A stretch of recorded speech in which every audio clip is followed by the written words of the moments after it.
Thaina mamangida Lainung surung Laikut Lairai da Laipa Singmi Kanglup Amakak Lairami Mioi Kanglup tu Aduki Matik Mabuk Mapau Phaba Amana Amagi Mateng Pangnaduna Yamna Nusi Sanana Laiba Kanglup ni Adubu Nong Magi Numidang Amada Ikang Kanghodana Makoina Lairiba Kul Adudagi Kara Chathok Laiba Lamhang Amagi Mapatamna Atiyadagi Yamna Sauba Thawan Misak Mati Taraklami Maibul Oina Paitharakba Aduda Kunja Pumnamak Maibul Paitharakle Haiduna Mapaldagi Thoraktuna Atiyada Yengnarami Manak Naksilakpadati Makoi Loinamak Maina Sakpa Tare Khanduna Koirau Lauduna Koichen Chenerami Adubu Makoina Lairiba Kul Adudadi Asok Apan Yaudana Lamhang Aduda Oina Tawan Misak Mati Adu Tasin Kirami Tawan Misak Matina Tasilaba Lamhang Adu Maibulna Sakpagi Musinmuna Khamdek Laga Lairami Hariba Numit Amadi Akibaga Loinana Adum Haukirami Matangi Ayukta Nong Hek Nganbaga Kunja Mayam Adu Pulap Haunaduna Tawan Misak Mati Tasin Kiba Mapam Aduda Laklami Makoina Mapamdu Yorakpa Matamdadi Lamhangdu Mai Sakli Khamdek Laga Laibadu Ubada Makoi Masel Onsinaraga Karino Haiduna Wa Khanarami Marak Aduda Angang Amana Lampakta Laimaida Makhut Thillaga Hairami Ima Adagi Samman Basibo Karino Mi Makoklo Masibo Masagi Wadu Tavada Mamadu Ngakna Hairami Ha Karino Nehe Ibungo Nahakna Haribadubo Tu Adagi Si Ima Sammandro Hoi Nehe Migi Sammali Nehe Mama Masana Hainaribadu Nakalda Laiba Mioi Karana Taraduna Kadaino Haiduna Yengnarami Hariba Tanza Aduda Mathong Kara Sadaba Pungkak Sauba Nupa Masa Amana Kathekliba Akutpa Laikut Aduda Phal Laungna Hektamak Songthakirami Nupa Masa Adugi Mama Adunadi Masadu Khamge Tawjabani Adubu Khamba Nangkhidre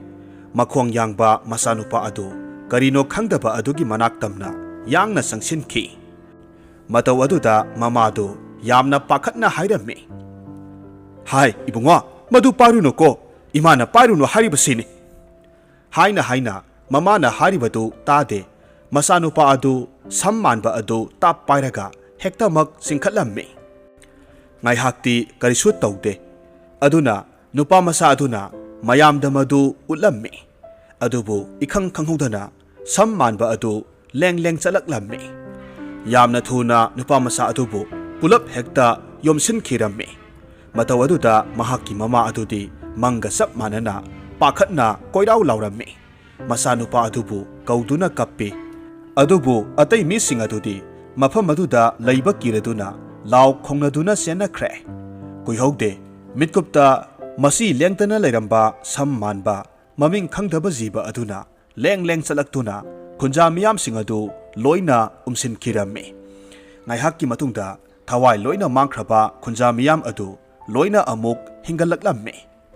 Adubu Mi Singadu Hanagi Makoigi Lichat Chajat Mayam Singadu Amata Oidre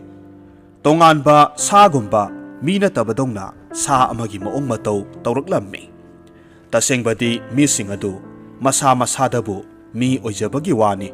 Makoigi Wakal Loksing Oiriba Thop Adu Sammanba Jiba Aduna Loina Sathokraga Makok Aduda Jiba Sing Aduna Sathuptuna Lairibani Makoidi Mi Manba Sa Haibadu Tasengna Oirabani Adumakpo Makoigi Maong Matau Karimata Kangjadaba Thangnaba Khulda Khundariba Khunjasing Adudi Hanagi Khul Anigi Satnabi Ama Oina Pangthoktuna Lakpa Khul Ani Pulaga Taibang Sembiba Mapubu Thagatpa Phongdokpa Harau Tayamba Phongdokpagi Kumhai Pangthoknabagidamak Kanna Silanglammi Adubu Somda Lausing Mangkraba Mioising Adudi Thangnaba Khul Adugi Mising Adu Hana Thiamlaga Makoigi Makada Lainanaba Hairasi Maduda Karigumba Yaraktrabadi Loinamak Hatoklasi Haina Wa Khanarami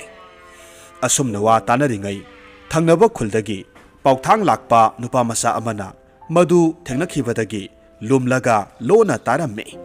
Makoina Hainariba Mayamdu Tavada Kiduna Makol Tokhandana Tuminna Lairami ꯑꯗꯨꯕꯨ ꯃꯍꯥꯛꯀꯤ ꯋꯥꯈꯜꯗꯗꯤ ꯑꯁꯨꯝꯅ ꯈꯜꯂꯤ, ꯏꯁ ꯀꯔꯤꯅꯣ ꯑꯩꯅ ꯉꯁꯤ ꯎꯔꯤꯕ ꯇꯥꯔꯤꯕ ꯃꯌꯥꯝ ꯑꯁꯤꯕꯨ? ꯅꯠꯇꯦ, ꯃꯈꯣꯏ ꯑꯁꯤꯕꯨ ꯃꯤꯑꯣꯏꯕꯒꯤ ꯋꯥꯈꯜ ꯆꯦꯟꯗ꯭ꯔꯕ ꯖꯥꯠꯂꯥ? ꯑꯁꯨꯝꯅ ꯈꯟꯗꯨꯅ ꯃꯅꯤꯡ ꯍꯜꯂꯒ ꯃꯍꯥꯛ ꯆꯠꯄ ꯃꯇꯝꯗ ꯁꯣꯏꯕꯗꯒꯤ ꯈꯥꯎꯖꯥꯎ ꯑꯃꯗ ꯊꯦꯡꯖꯤꯜꯂꯝꯃꯤ꯫ ꯃꯈꯣꯜꯗꯨ ꯇꯥꯕꯗ ꯇꯨꯃꯤꯟꯅ ꯋꯥ ꯈꯟꯅꯔꯝꯕ ꯈꯨꯟꯖꯥ ꯃꯌꯥꯝ ꯑꯗꯨ ꯃꯃꯥꯏ ꯑꯣꯟꯊꯣꯛꯅꯔꯛꯂꯝꯃꯤ꯫ ꯅꯨꯄꯥ ꯃꯆꯥ ꯑꯗꯨ ꯃꯌꯥꯝꯗꯨꯒꯤ ꯃꯤꯠꯌꯦꯡꯗ ꯀꯤꯕꯅ ꯂꯣꯏꯈ꯭ꯔꯦ꯫ ꯃꯤꯠꯀꯨꯞ ꯑꯃꯠꯇ ꯄꯟꯊꯕ ꯇꯧꯗꯅ ꯃꯊ꯭ꯋꯥꯏ ꯍꯤꯡꯅꯅꯕꯅꯤ ꯈꯟꯗꯨꯅ ꯆꯦꯟꯈꯤꯔꯝꯃꯤ꯫ ꯃꯇꯝ ꯑꯗꯨꯗ ꯋꯥꯈꯜ ꯂꯧꯁꯤꯡ ꯃꯥꯡꯈ꯭ꯔꯕ ꯆꯤꯡꯃꯤ ꯑꯍꯜꯁꯤꯡ ꯑꯗꯨꯅ ꯑꯉꯥꯡꯁꯤꯡꯗ ꯅꯨꯄꯥ ꯃꯆꯥ ꯑꯗꯨꯕꯨ ꯂꯣꯏꯁꯤꯟꯈ꯭ꯔꯣ ꯍꯥꯏꯅ ꯍꯥꯏꯔꯝꯃꯤ꯫ ꯇꯨꯃꯤꯟꯅ ꯐꯝꯂꯝꯕ ꯅꯨꯄꯥ ꯃꯆꯥ ꯅꯨꯄꯤ ꯃꯆꯥ ꯃꯌꯥꯝ ꯑꯗꯨ ꯐꯨꯛ ꯐꯨꯛ ꯍꯧꯒꯠꯅꯔꯛꯈꯤ꯫ ꯅꯨꯄꯥ ꯃꯆꯥ ꯑꯗꯨꯕꯨ ꯅꯨꯡꯁꯤꯠꯀꯤ ꯃꯃꯥꯡ ꯊꯥꯅ ꯆꯦꯟꯗꯨꯅ ꯇꯥꯟꯅꯈꯤ꯫ ꯅꯨꯄꯥ ꯃꯆꯥ ꯑꯗꯨꯁꯨ ꯌꯥꯝꯅ ꯀꯟꯅ ꯆꯦꯟꯖꯕꯅꯤ꯫ ꯑꯗꯨꯕꯨ ꯃꯇꯨꯡꯗ ꯇꯥꯟꯅꯔꯛꯂꯤꯕ ꯃꯄꯥꯡꯒꯜ ꯀꯜꯂꯕ ꯑꯉꯥꯡꯁꯤꯡ ꯑꯗꯨꯅ ꯌꯥꯡꯈꯠꯂꯛꯄꯅ ꯃꯃꯥꯡꯗ ꯃꯈꯣꯏ ꯑꯅꯤ ꯑꯍꯨꯝꯅ ꯊꯠꯆꯤꯟꯈꯤꯔꯝꯃꯤ꯫ ꯃꯇꯧ ꯑꯗꯨꯗ ꯃꯍꯥꯛ ꯌꯥꯝꯅ ꯄꯥꯈꯠꯅ ꯃꯁꯨꯡ ꯃꯃꯥꯟꯅꯕ ꯑꯣꯏꯔꯤꯕꯁꯤꯡ ꯑꯗꯨꯗ ꯃꯊ꯭ꯋꯥꯏꯇꯗꯤ ꯀꯟꯕꯤꯌꯨ ꯍꯥꯏꯅ ꯍꯥꯏꯖꯔꯝꯃꯤ꯫ ꯑꯗꯨꯕꯨ ꯃꯍꯥꯛꯅ ꯍꯥꯏꯖꯕ ꯑꯃꯠꯇ ꯇꯥꯕꯤꯈꯤꯗ꯭ꯔꯦ꯫ ꯃꯈꯣꯏ ꯃꯌꯥꯝ ꯆꯪꯗꯨꯅ ꯃꯃꯥꯏ ꯃꯃꯤꯠ ꯈꯪꯗꯅ ꯐꯨꯖꯤꯜꯂꯝꯃꯤ꯫ ꯃꯐꯝ ꯑꯗꯨꯗ ꯃꯈꯣꯏ ꯃꯌꯥꯝ ꯆꯪꯗꯨꯅ ꯐꯨꯕ ꯑꯗꯨꯗ ꯅꯨꯄꯥ ꯃꯆꯥ ꯑꯗꯨ ꯊꯋꯥꯏ ꯊꯥꯈ꯭ꯔꯦ꯫ ꯅꯨꯄꯥ ꯃꯆꯥ ꯃꯌꯥꯝ ꯑꯗꯨꯅ ꯂꯩꯕꯥꯛ ꯇꯧꯗꯨꯅ ꯑꯁꯤꯕ ꯃꯁꯥ ꯑꯗꯨ ꯐꯨꯝꯖꯤꯟꯈꯤꯔꯝꯃꯤ꯫ ꯍꯥꯏꯔꯤꯕ ꯅꯨꯃꯤꯠ ꯑꯗꯨꯃ ꯍꯧꯈ꯭ꯔꯕ ꯃꯇꯨꯡ ꯃꯊꯪꯒꯤ ꯅꯨꯃꯤꯠꯅꯤ꯫ ꯊꯪꯅꯕ ꯈꯨꯜ ꯑꯗꯨꯒꯤ ꯈꯨꯂꯥꯛꯄ ꯑꯗꯨ ꯑꯇꯩ ꯈꯨꯟꯖꯥ ꯈꯔꯒ ꯂꯣꯏꯅꯅ ꯆꯤꯡꯃꯤ ꯈꯨꯜ ꯑꯗꯨꯗ ꯂꯥꯛꯂꯝꯃꯤ꯫ ꯑꯗꯨꯒ ꯃꯈꯣꯏꯅ ꯊꯥꯈꯤꯕ ꯅꯨꯄꯥ ꯃꯆꯥ ꯑꯗꯨ ꯍꯜꯂꯛꯇ꯭ꯔꯦ꯫ ꯃꯐꯝ ꯑꯗꯨꯗ ꯂꯥꯛꯂꯝꯕ꯭ꯔꯥ ꯍꯥꯏꯅ ꯍꯪꯂꯝꯃꯤ꯫ ꯑꯗꯨꯕꯨ ꯈꯨꯟꯖꯥꯁꯤꯡ ꯑꯗꯨꯗꯤ ꯀꯔꯤꯁꯨ ꯈꯪꯗꯕ ꯁꯥꯗꯨꯅ ꯂꯥꯛꯇꯦ ꯎꯗꯦ ꯍꯥꯏꯔꯝꯃꯤ꯫ ꯃꯈꯣꯏꯅ ꯑꯗꯨꯝꯅ ꯈꯛ ꯍꯥꯏꯔꯒ ꯆꯤꯡꯅꯕ ꯀꯣꯛꯂꯣꯏ ꯈꯪꯕꯅ ꯈꯨꯂꯥꯛꯄ ꯑꯗꯨꯅ ꯌꯥꯝꯅ ꯄꯥꯈꯠꯄ ꯁꯥꯗꯨꯅ ꯍꯥꯏꯔꯝꯃꯤ, ꯅꯨꯄꯥ ꯃꯆꯥ ꯑꯗꯨꯕꯨ ꯂꯝꯕꯤꯗ ꯁꯥ ꯀꯩꯅꯒ ꯆꯦꯜꯂꯒ ꯆꯠꯈ꯭ꯔꯕ ꯖꯥꯠꯂꯅꯦ? ꯍꯥꯏꯔꯛꯂꯤꯕ ꯋꯥ ꯑꯗꯨꯗ ꯈꯨꯟꯗꯨꯗ ꯆꯤꯡꯅꯔꯝꯕ ꯑꯗꯨ ꯀꯣꯛꯂꯒ ꯎꯃꯪ ꯋꯥꯃꯪ ꯑꯗꯣꯝꯗ ꯊꯤꯕ ꯆꯪꯈꯤꯔꯝꯃꯤ꯫ ꯆꯤꯡꯃꯤꯁꯤꯡ ꯑꯗꯨꯁꯨ ꯄꯥꯈꯠꯄ ꯁꯥꯗꯨꯅ ꯎꯃꯪ ꯑꯗꯣꯝꯗ ꯊꯤꯕ ꯌꯥꯎꯁꯤꯟꯅꯩ꯫ ꯑꯗꯨꯕꯨ ꯃꯈꯣꯏꯅꯗꯤ ꯍꯥꯠꯇꯣꯛꯈ꯭ꯔꯕꯅꯤꯅ ꯐꯅ ꯀꯟꯅ ꯊꯤꯔꯕꯁꯨ ꯐꯪꯕ ꯂꯩꯈꯤꯗ꯭ꯔꯦ꯫ ꯎꯄꯥꯏ ꯂꯩꯇꯅ ꯊꯪꯅꯕ ꯈꯨꯜꯒꯤ ꯈꯨꯂꯥꯛꯄ ꯑꯗꯨ ꯂꯥꯛꯃꯤꯟꯅꯔꯤꯕ ꯃꯤꯑꯣꯏ ꯈꯔ ꯑꯗꯨꯒ ꯂꯣꯏꯅꯅ ꯅꯨꯡꯉꯥꯏꯇꯅ ꯃꯈꯣꯏꯒꯤ ꯈꯨꯜꯗ ꯍꯟꯈꯤꯔꯝꯃꯤ꯫ ꯑꯁꯨꯝꯅ ꯅꯨꯃꯤꯠ ꯑꯗꯨꯃ ꯍꯧꯈ꯭ꯔꯕ ꯃꯇꯨꯡ ꯄꯥꯔꯤ ꯄꯨꯔꯤꯗꯒꯤ ꯀꯥꯏꯗꯅ ꯆꯠꯊꯔꯛꯂꯤꯕ ꯍꯔꯥꯎ ꯀꯨꯝꯍꯩ ꯑꯗꯨꯒꯤ ꯊꯧꯔꯝ ꯑꯗꯨ ꯈꯨꯜ ꯑꯅꯤꯗꯨꯒꯤ ꯃꯤ ꯄꯨꯟꯁꯤꯜꯂꯒ ꯍꯔꯥꯎ ꯇꯌꯥꯝꯅ ꯄꯥꯡꯊꯣꯛꯂꯝꯃꯤ꯫ ꯑꯗꯨꯕꯨ ꯆꯤꯡꯃꯤꯁꯤꯡ ꯑꯗꯨ ꯏꯈꯪ ꯈꯪꯍꯧꯗꯅ ꯍꯥꯟꯅꯒ ꯏꯃꯥꯟ ꯃꯥꯟꯅꯗꯕ ꯃꯑꯣꯡ ꯃꯇꯧ ꯀꯌꯥ ꯎꯠꯂꯛꯄ ꯑꯗꯨꯗ ꯊꯪꯅꯕ ꯈꯨꯜꯒꯤ ꯈꯨꯟꯖꯥꯁꯤꯡ ꯑꯗꯨ ꯀꯔꯤꯅꯣ ꯍꯥꯏꯅ ꯈꯟꯖꯥꯟꯅꯔꯝꯃꯤ꯫ ꯑꯁꯣꯝꯗꯅ ꯀꯝꯗꯧꯔꯤ? ꯈꯨꯂꯥꯛꯄ ꯑꯅꯤꯗꯨ ꯐꯝꯃꯤꯟꯅꯗꯨꯅ ꯋꯥꯔꯤ ꯁꯥꯟꯅꯔꯝꯃꯤ꯫ ꯆꯤꯡꯃꯤ ꯈꯨꯂꯥꯛꯄ ꯑꯗꯨꯅ ꯇꯞꯅ ꯃꯣꯡ ꯍꯥꯗꯅ ꯍꯥꯏꯔꯝꯃꯤ, ꯈꯨꯂꯥꯛꯄ, ꯉꯁꯤꯗꯤ ꯑꯩ ꯈꯨꯂꯥꯛꯄꯗ ꯋꯥꯐꯝ ꯑꯃ ꯍꯧꯗꯣꯛꯀꯦ꯫ ꯌꯥꯅꯤ, ꯍꯥꯏꯕꯤꯌꯨ꯫ ꯈꯨꯂꯥꯛꯄꯅ ꯍꯥꯏꯅꯤꯡꯕ ꯋꯥꯗꯣ ꯑꯗꯨꯝ ꯍꯥꯏꯕꯤꯌꯨ꯫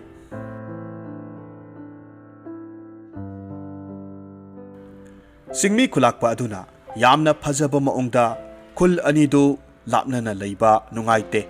ꯑꯃꯅ ꯑꯃꯒꯤ ꯃꯇꯦꯡ ꯄꯥꯡꯅꯕꯗ ꯋꯥꯅ ꯊꯣꯛꯏ, ꯑꯗꯨꯅ ꯑꯃꯅ ꯑꯃꯒꯤ ꯃꯇꯦꯡ ꯄꯥꯡꯊꯣꯛ ꯄꯥꯡꯁꯤꯟ ꯇꯧꯕꯗ ꯌꯥꯅꯅꯕ ꯈꯨꯜ ꯑꯅꯤꯗꯨ ꯄꯨꯟꯁꯤꯜꯂꯁꯤ, ꯈꯨꯜ ꯑꯃꯈꯛꯇꯃꯛ ꯑꯣꯟꯊꯣꯛꯂꯁꯤ ꯍꯥꯏꯅ ꯍꯥꯏꯔꯛꯂꯝꯃꯤ꯫ ꯌꯥꯝꯅ ꯐꯖꯅ ꯍꯥꯏꯔꯛꯄ ꯋꯥ ꯑꯣꯏꯕꯅ ꯈꯨꯂꯥꯛꯄ ꯑꯗꯨ ꯁꯥꯎꯅꯤꯡꯕ ꯎꯠꯊꯣꯛꯂꯨꯕꯁꯨ ꯌꯥꯗ ꯑꯗꯨꯃꯛ ꯃꯣꯡ ꯍꯥꯗꯅ ꯈꯨꯝꯂꯝꯃꯤ꯫ ꯃꯗꯨ ꯃꯍꯥꯛꯅ ꯍꯦꯛꯇꯃꯛ ꯂꯦꯞꯄ ꯉꯝꯕ ꯅꯠꯇꯦ꯫ ꯈꯨꯟꯖꯥꯁꯤꯡꯒꯤ ꯑꯌꯥꯕ ꯌꯥꯎꯗꯅ ꯂꯦꯞꯊꯣꯛꯄ ꯉꯝꯗꯦ꯫ ꯃꯈꯣꯏꯅ ꯀꯔꯤ ꯈꯜꯂꯤ ꯍꯥꯏꯕꯗꯨ ꯍꯪꯗꯣꯔꯛꯈꯤꯒꯦ ꯍꯥꯏꯅ ꯐꯖꯅ ꯍꯥꯏꯔꯒ ꯂꯩꯊꯣꯛꯂꯝꯃꯤ꯫ ꯑꯗꯨꯕꯨ ꯋꯥꯐꯝꯗꯨ ꯂꯩꯊꯣꯛꯅꯕ ꯈꯨꯝꯕꯅꯤ ꯍꯥꯏꯕꯁꯤ ꯈꯪꯕꯅ ꯆꯤꯡꯃꯤ ꯈꯨꯂꯥꯛꯄ ꯑꯗꯨ ꯃꯥꯒꯤ ꯑꯁꯦꯡꯕ ꯃꯁꯛ ꯑꯗꯨ ꯂꯣꯠꯁꯤꯟꯕ ꯉꯝꯗꯅ ꯇꯝꯊꯤꯔꯕ ꯁꯛꯂꯣꯟꯗ ꯙꯝꯀꯥ ꯇꯧꯔꯛꯂꯝꯃꯤ꯫ ꯃꯥꯒꯤ ꯇꯝꯊꯤꯕ ꯁꯥ ꯃꯥꯟꯕ ꯁꯛꯐꯝ ꯑꯗꯨꯗ ꯊꯪꯅꯕ ꯈꯨꯜꯒꯤ ꯈꯨꯂꯥꯛꯄ ꯑꯗꯨꯗꯤ ꯀꯤꯕꯅ ꯂꯣꯏꯈ꯭ꯔꯦ꯫ ꯑꯀꯤꯕꯅ ꯊꯨꯝꯍꯠꯈꯤꯕꯅ ꯃꯍꯥꯛꯅ ꯍꯥꯏꯔꯤꯕ ꯋꯥ ꯑꯗꯨ ꯌꯥꯔꯒꯦ ꯍꯥꯏꯅ ꯍꯥꯏꯔꯝꯃꯤ꯫ ꯃꯗꯨ ꯇꯥꯕꯗ ꯃꯍꯥꯛꯀꯤ ꯑꯀꯤꯕ ꯁꯛꯐꯝꯗꯨ ꯍꯟꯖꯤꯟꯈ꯭ꯔꯦ꯫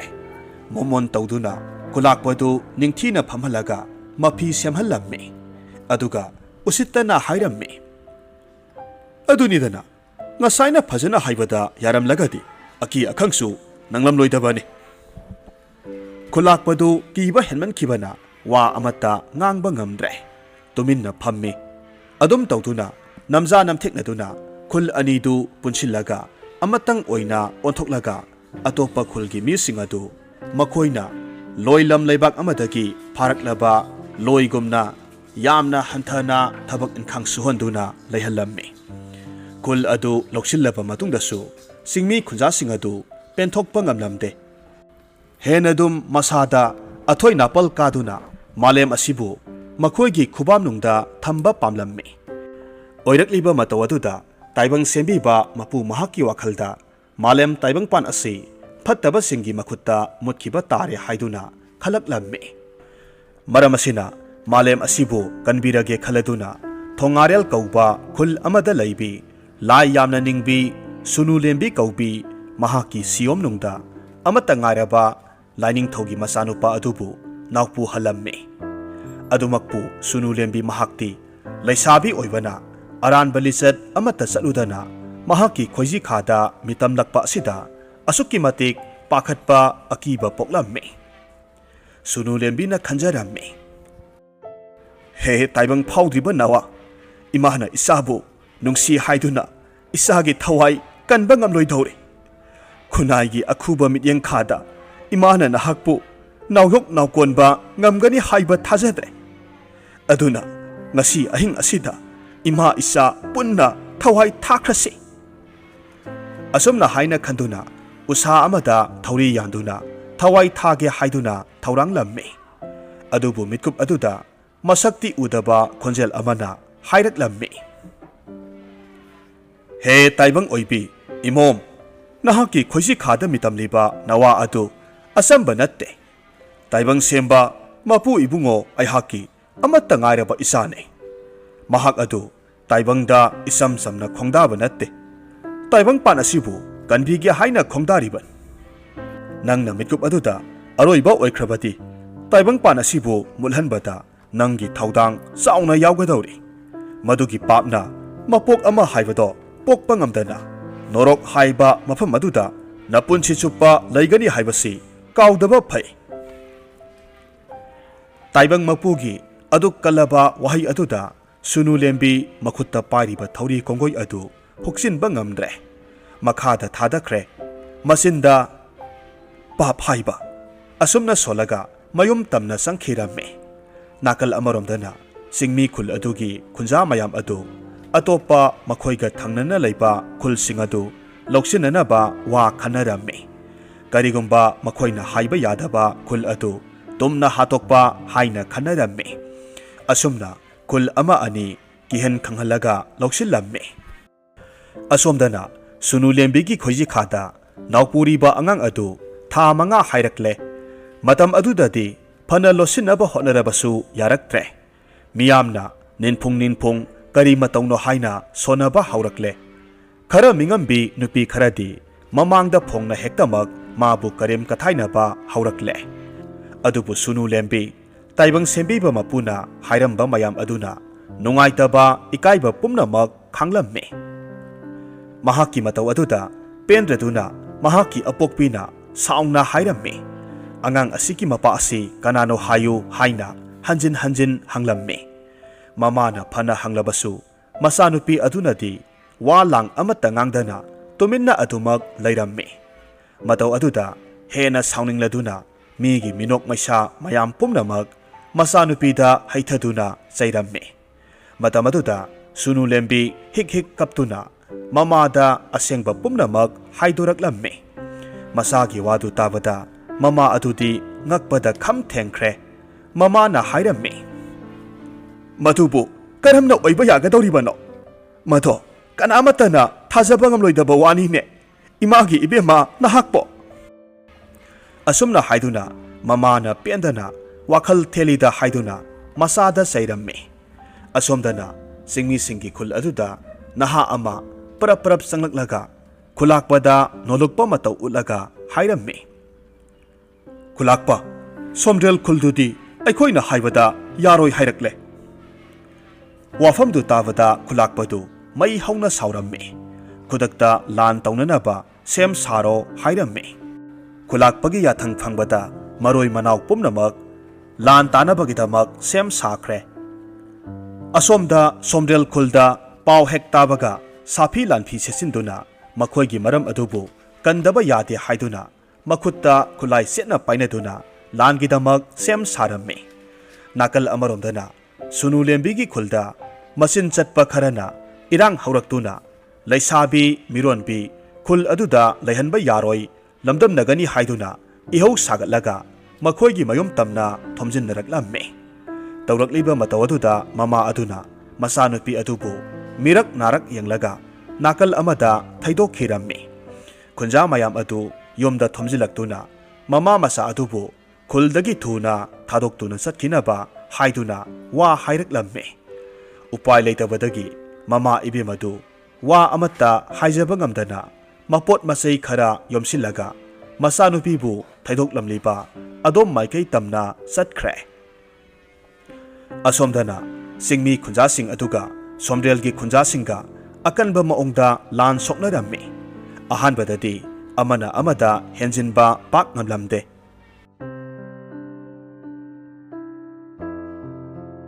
singmi singna mapangal phana kalabasu somrelgi khunja sing adusu aduki matik hai singbana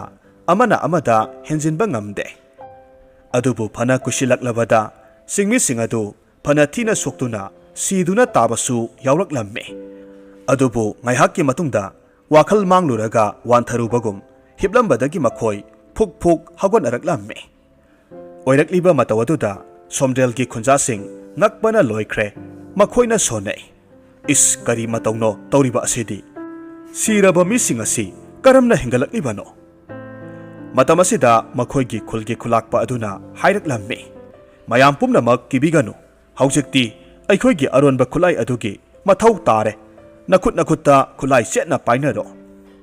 khulakpagi wafamdu tawada khunja sing adu makhwangda yepnaramba singjang masa amamam phat phat lauthoknaraktuna khutpai setna pairaga lanthengnabagidamak sem saramme singmi sing adudi makhoidi siba naidrabani akanbani khanduna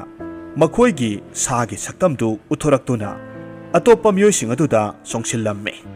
somrelgi khunja singi makhutta pairiba khulai adu asamba oiramde makhoigi khunbu konbiriba lai adugi laifamdagi lauba leibak amadi laigi iputagi ising anidu totnaraga taiba khulai oiramme somrelgi khunja sing adu kiduna senbagi mahut mira sara mathong khangdaba mayam adu hekta singjangna hektamak kakthaba yanthaba hauraklamme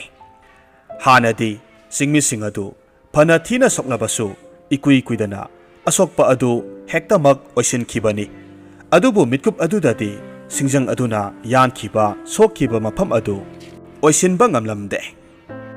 phana makhoina mating phudoktuna lanthengnarabasu laigi matik mayai selaba khulai adudagi nanthokpa ngamdana phana yamna makhoi mathwai mangba haibadu oiraklamme tawriba mataw aduda singmi khulakpa adu makhoina phana kanna honadunasu mai pakpa ngamgani haiba asi thajaraktre maramasina magi lanmi sing aduda hairamme isasa inausa masidi aikhoina ngamgani haiba thajadre aduna thawai hingnanaba selhaurasi asumna haiduna magi thokpa senakre nakal amaromdana sunu lembigi mama masa adu leifam leitana sangjafam khangdana atopa khul amada laklamme yumdon pok amagi yanakhada mama masa adu thuptuna leiramme asomdana singmi khunja sing adu makhoigi khul yorakpa matamdadi hinghauriba makhoi khara adu masada sokliba mayam adu hidak langthak haptuna asokpa phananaba hotnaramme adubu asokpa singdu oisinbagi mami taramde mathangi nongalamdaida nongandringaida mama masa adu yumdon pok adu thadoktuna satlasi hainaramme makhoi anina satke haina honarakpa matamaduda yumdon pok adudagi ahal oirabi hanubi amana lok kanna khubagi makhol taramme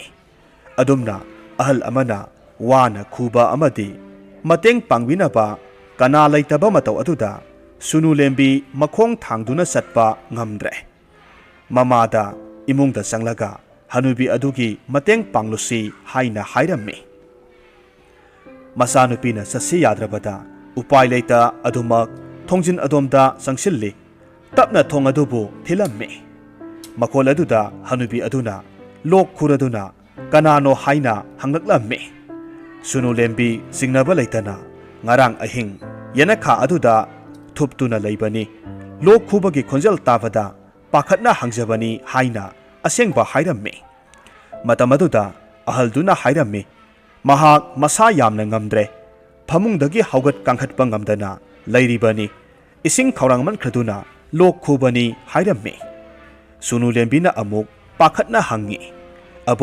abokna singnadrabadi ima isa sanglaktuna abokki seba tawjage haibabu kari khanbiribage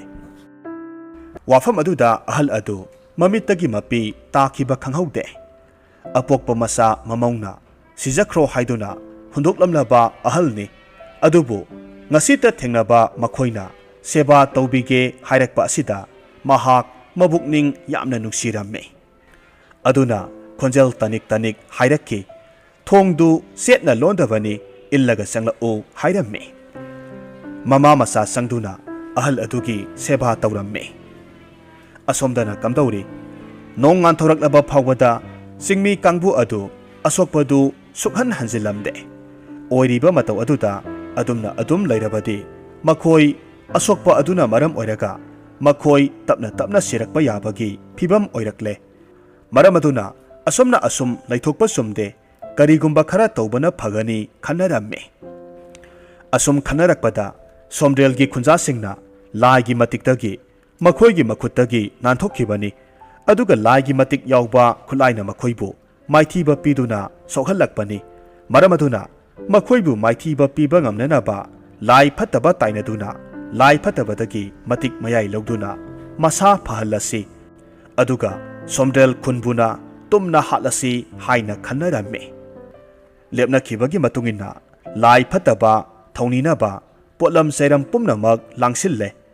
asomdasu somrel khunda thokriba lan aduda asok apan yawba mayam adu kanna laikatnaramme lan adu lepkhre haibagi wani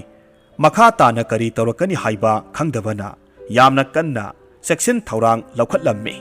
khulai paiba kayana mitkup nahum singna senaba lepte nakal amaromdana hanubi adu mama masa sangduna seba tawbadagidi khara phagalaklamme masa khara nungaibagadi mama masaki maramda mahakna hanglaklamme isu ibema nama nasagini haibada kanasu leitrabara hanubigi wa adu tavada mama masa adu mapi tana kaptuna thokriba pumnamak sithadana tamjaramme waridu munna taraba matungda mama masa adubu themjinbiramme aduga mahak asi masa mamongna hundoklambani haina su tamduna hairiba numit adudagi makhoi ahum punna imung manung oiduna laiminaramme asomdana singmi kangbu adudi lai phataba khwaidagi matik mayai leiba amagi mitam khillaga hameng yaw sanna singba mangak kaktuna I katuna polam seram kaya marum katlamme madu loiraga lai phataba adu kaunanaba laison solamme laison sonba hek loibagadi ikhang khangudana nonglei nungsit oina atiadu muna akibagi masak oina humjilaklamme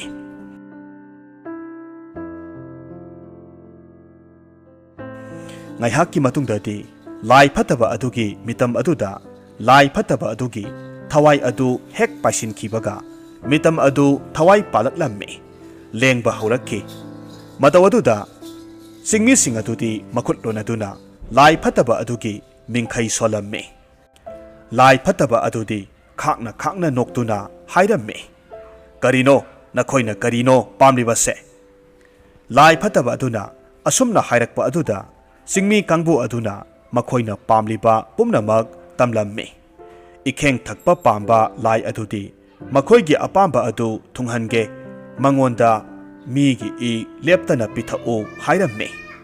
thoina khantharuba tawdana makhoigi aningba aduta thunglabadi khanbana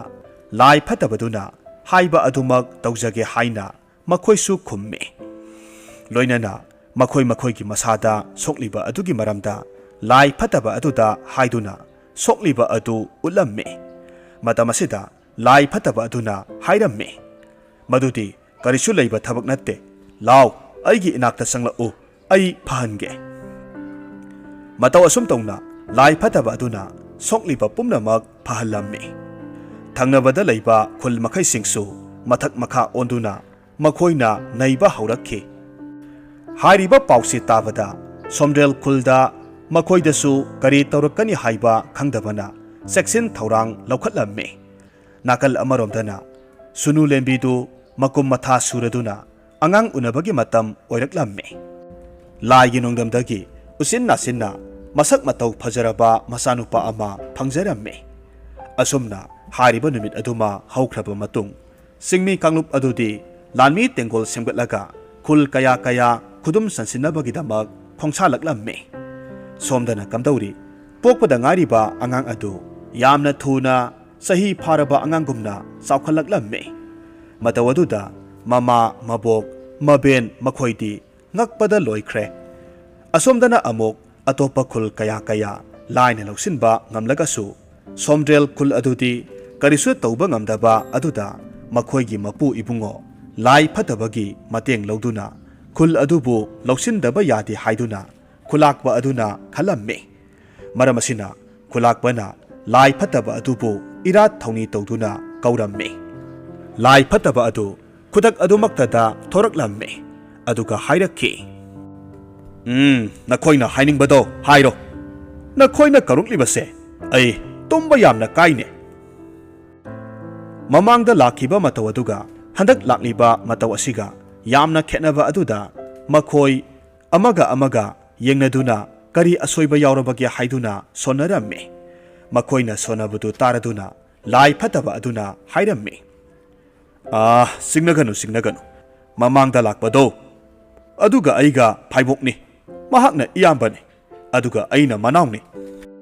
ꯅꯨꯄꯥ ꯑꯃꯅ ꯍꯥꯏꯔꯝꯃꯤ, ꯂꯥꯏꯁꯨ ꯐꯥꯏꯕꯣꯛ ꯂꯩꯕ ꯑꯣꯏꯔꯦ꯫ ꯂꯥꯏ ꯐꯠꯇꯕꯅ ꯈꯨꯝꯃꯤ, ꯂꯩ, ꯅꯈꯣꯏ ꯃꯤꯑꯣꯏꯕꯅ ꯂꯩꯕꯒꯨꯝ ꯂꯥꯏ ꯑꯩꯈꯣꯏꯁꯨ ꯐꯥꯏꯕꯣꯛ ꯂꯩꯔꯤꯕꯅꯤ꯫ ꯐꯔꯦ, ꯅꯈꯣꯏꯅ ꯍꯥꯏꯒꯗꯕ ꯋꯥꯗꯣ ꯁꯠ ꯁꯠ ꯍꯥꯏꯔꯣ, ꯑꯩ ꯇꯨꯝꯅꯤꯡꯕꯅ ꯂꯣꯏꯔꯕꯅꯤ꯫ ꯑꯩꯗꯤ ꯏꯌꯥꯝꯕꯅ ꯆꯠꯂꯨ ꯍꯥꯏꯃꯟꯗꯅ ꯎꯄꯥꯏ ꯂꯩꯇꯕꯒꯤ ꯑꯗꯨꯛ ꯂꯥꯛꯂꯤꯕꯅꯤ꯫ ꯃꯁꯤꯗꯒꯤ ꯃꯈꯣꯏꯅ ꯄꯥꯝꯂꯤꯕ ꯑꯗꯨ ꯍꯥꯏꯔꯝꯃꯤ꯫ ꯈꯨꯜ ꯑꯃ ꯂꯣꯏꯁꯤꯟꯕꯒꯤ ꯋꯥ ꯑꯣꯏꯔꯝꯕ ꯑꯗꯨꯗ ꯂꯥꯏ ꯐꯠꯇꯕ ꯑꯗꯨꯗꯤ ꯅꯣꯛꯂꯝꯃꯤ ꯑꯗꯨꯒ ꯃꯗꯨꯗꯤ ꯀꯔꯤꯁꯨ ꯂꯩꯕ ꯅꯠꯇꯦ ꯍꯥꯏꯅ ꯍꯥꯏꯔꯝꯃꯤ꯫ ꯑꯁꯨꯝꯅ ꯍꯥꯏꯔꯤꯕ ꯅꯨꯃꯤꯠ ꯑꯗꯨꯃ ꯍꯧꯈ꯭ꯔꯕ ꯃꯇꯨꯡ ꯂꯥꯏ ꯐꯠꯇꯕ ꯑꯗꯨꯅ ꯍꯥꯏꯕ ꯅꯨꯃꯤꯠ ꯑꯗꯨꯗ ꯁꯣꯝꯗ꯭ꯔꯦꯜ ꯈꯨꯜꯗ ꯂꯥꯟꯗꯥꯅꯕꯒꯤꯗꯃꯛ ꯊꯧꯔꯥꯡ ꯇꯧꯔꯝꯃꯤ꯫ ꯂꯥꯏ ꯐꯠꯇꯕ ꯑꯗꯨꯒꯤ ꯊꯧꯅꯤ ꯊꯧꯔꯝ ꯄꯥꯡꯊꯣꯛꯂꯒ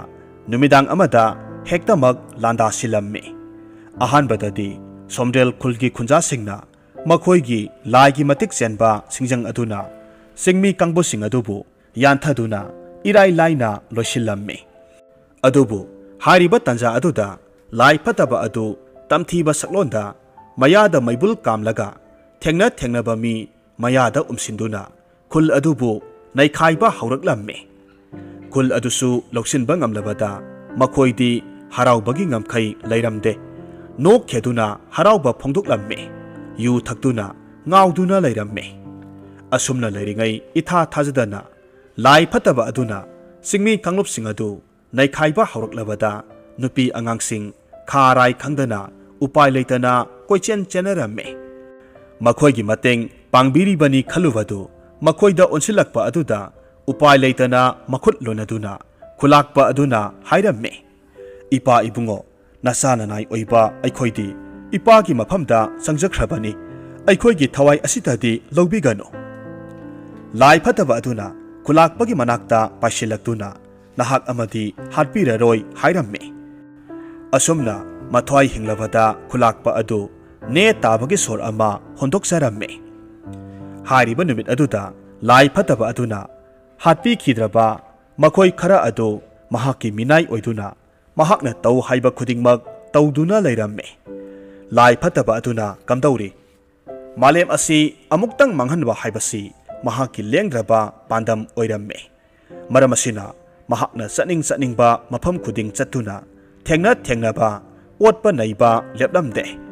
ꯑꯁꯣꯝꯗꯅ ꯁꯨꯅꯨ ꯂꯦꯝꯕꯤꯒꯤ ꯃꯆꯥꯅꯨꯄꯥ ꯑꯗꯨꯗꯤ nongma nongmagi ham ham chaurakpana sayol amada sahi 8 suraba angang masa amagum chauraklamme oirakliba mataw aduda mama mabok amadi maben makhoidi ngakpana loikhre amadi mina khangkhragana kari oiba haina pakhatlamme tasengna matam adudadi lai phatabana mioiba singda otpa naiba kanna tawribanina mahakna ham ham chaurakpa adu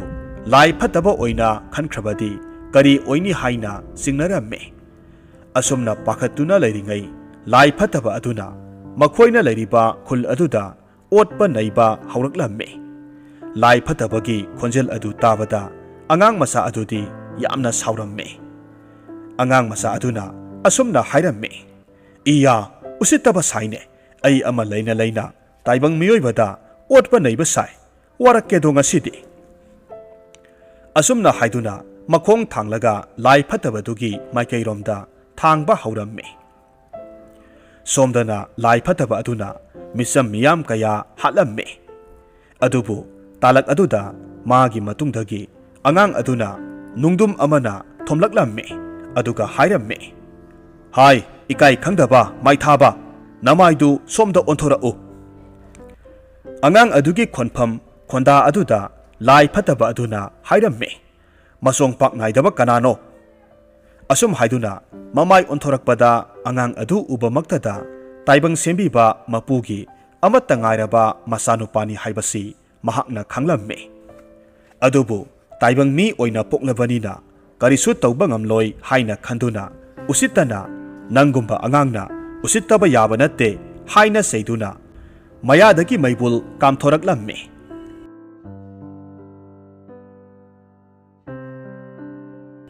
angang aduna khulai thuna laithoklaga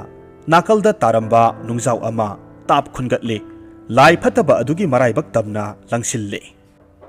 yamna kanna langsilakpana laithokpa ngamhodabadagi lai phataba adugi maraibak tab panduna longna haithakiramme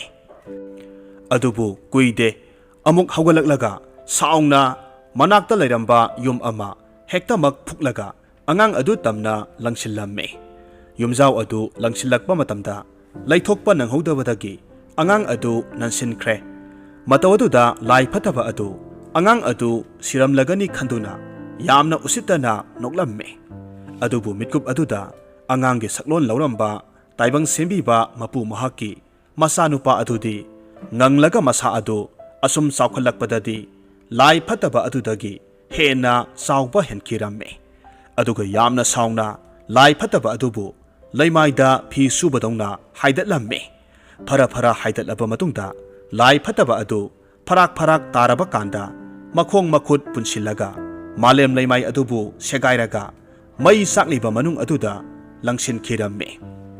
asum tongna lai phataba adu manghankraba matungda matik leiba angang aduna singmi kangbu sing adubu makhoigi makoktagi tin sing adu lauthok piramme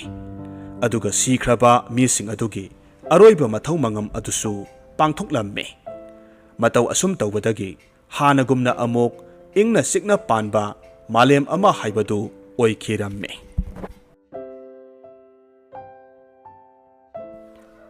wari asi nungai biragadi like tawbiramo comment tawbiramo aduga channel asida nauna sangbirakpa oiragadi channel asibu subscribe tawbiramo